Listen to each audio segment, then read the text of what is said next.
pese pe tutswele le pe unset ngakongwa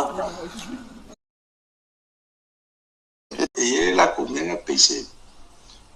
pe tutswele le pe unset ngakongwa ngufu le leading ngufu pe wrestler enjoy ele umaku la kala le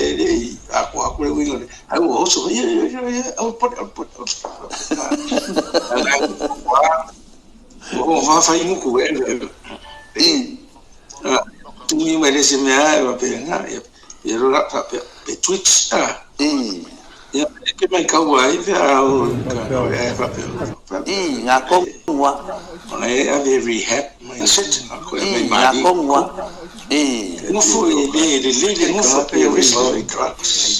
ele umaku la kala le aku le wingo va fai muku